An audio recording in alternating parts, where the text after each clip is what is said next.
Subscribe to the Donnie Houston podcast, man.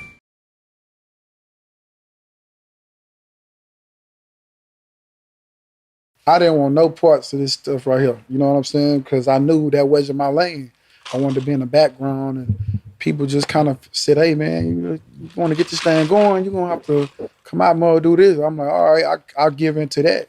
You know, start my Instagram up. 2 weeks into it, I see a video with a girl rapping, and I take it to T Ferris, and I'm like, "Yo, who is this? We need her." You know, because we were trying to figure out who to bring on our team. We had some other, like Libra Jolie. She was going at the time. She was with y'all? Nah, she wasn't. But we just was around one of at the the girls. time. Yeah. It was between her, Libra Ken the Jolie, Man, Ken the Man, all of them. Them was my options at the time. When I saw Megan, I instantly knew that being from Houston, I never saw a girl rap and like dance. You know what I'm saying? So, most of the time it was more like a cool thing where the girls try to, be like the dudes, right? In Houston. So when I saw that combination, I immediately knew it was, different and unique, and I wanted to, be a part of that brand. So I told T Verda, hey man, let's go get her. You know what I'm saying? He said he knew her people, and so it wouldn't be a problem to get her. So that's what happened. So y'all bring her in. Does she have songs at the time, or she just had like? She had a couple of the Stallion freestyle. She had that song. I think she had did a couple of songs before that. She didn't have the Tina Snow project though. That wasn't the. So yeah, T Ferris and her mother started talking a lot. You know what I'm saying, and that's kind of how we got the deal done. Pretty much, they went and had dinner, talked, and we met. Everybody all met. And, pretty much everything was good at that time. So you were still playing the behind the scenes time when y'all got her. Mm-hmm. More so like Ferris, you handle this. Yep, I let Ferris handle everything. That's another thing I had to also learn too in the business. You got to handle everything by yourself. You know what I'm saying? You can't really just, have people doing that type of work for you. But at the end of the day, I trusted him to just show me the ropes. You know what I'm saying? Because that's how I was in sports. My coaches, I just let them coach me, and they'll tell you that was one of the key words they said about me. I was coachable. That's what they love about you. So, I just took that same approach in music. Kind of was taking his lead on everything. Sit back. Come out when I need to. And rightfully so. I mean, Ferris got a great track record as far as in like music and putting plays together. I know he didn't pick like hella beats that became classic songs, and like he's done really great things behind the scenes. You know right. Yeah, and that's what I was, hoping that he would do. Well, he did do that with us, you know what I'm saying? But at the same time, so I just kind of took his lead, bro, and just I didn't have no other choice. And I wanted to make sure from hearing all the crazy stuff from the industry, you know what I'm saying? I was like, okay, this is the guy that's, I grew up with, I can trust. So at the end of the day, I put all my trust right there. So did you have personal relationships with Meg and her mom and whoever was like handling her stuff at the time? No, not really, not personal relationships, because we just met her. We didn't really know her too long like that. And then she was a female girl, so I didn't really want to be too all. You didn't want to be the guy who like all up in the woman's business and all this type of stuff. So I'm like, yo, T, you make sure everything's straight all the time. So that was the case with her, with me and Megan. So we played each other from a distance, and when we got together, it was cool. I went out or whatever the case may be.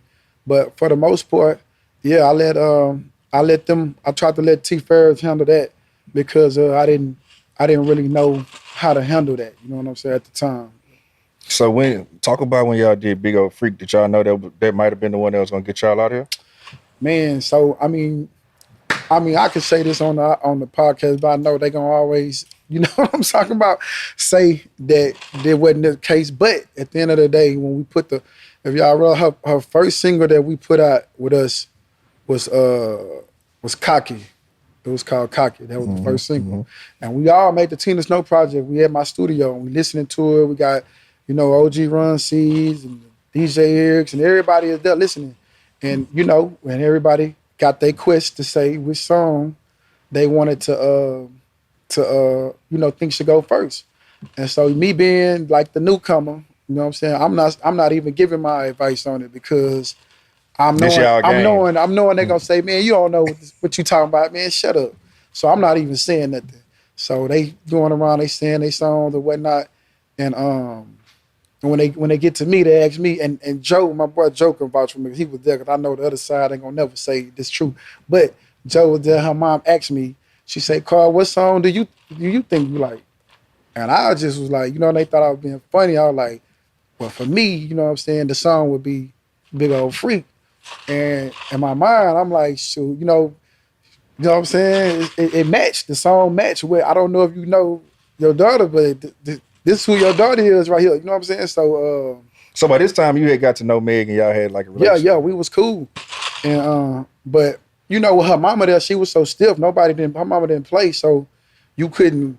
Nobody wasn't getting caught looking at her, doing none of that kind of funny stuff when her mama was around. So anybody would be scared to say that song, was the one because you don't want to make it look like you thinking about trying that. To push sex on her daughter. While her mama right there, right? So everybody was scared to say that. I was like, well, I think it's Big Old Freak. And her mom was like, you would say that, Carl. You know what I'm saying? I was like, I'm just saying, you know what I'm saying? So when we put the other song out and it was okay, cocky or whatever, but I think when the Tina Snow project came out, she put it on Twitter, all her fans just started saying Big Old Freak. And that's kind of how we went with the single. So I ain't taking credit for it. I'm just saying this. You know what I'm saying? That was the one you picked. It's the one I picked off the muscle. Yeah. No, I mean, it makes sense when I heard it. I'm like, man, it sounded like 25 Lighters. It was a dope beat, you know what I'm saying? Like, you know, rapping. Yeah. Had the singing part in there. It just all made sense, you know what I'm saying? It had a sample and she, killed the verse. The beat was good, all that stuff. So I just thought it was a cool little vibe, to roll out with first. So she wanted to be hard. She wanted to be stiff, like, from the South Side, with that cocky song first. You know what I'm saying? So, So y'all do this. What's or label starting to call when y'all put that out? When we put it out, I had to go do what made it go over the top. I had to put that radio budget on it. You know what I'm saying? And that was so crucial in what we did because, had I not put that radio budget on Big Old Freak right there, you know what I'm saying, we never know what would happen. You know what I'm saying? That's what made 300 come. That's what made everybody start coming around. The Big Old Freak song.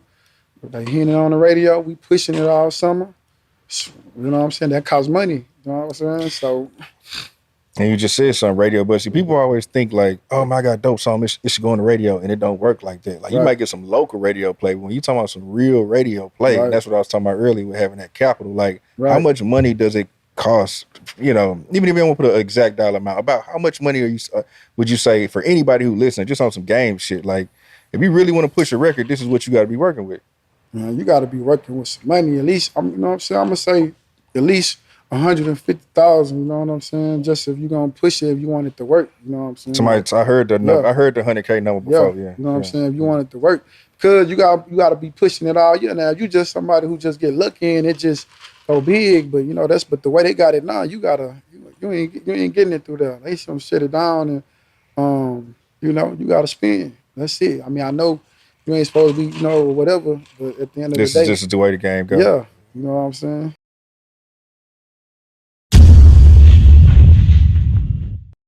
Subscribe to the Donnie Houston podcast, man.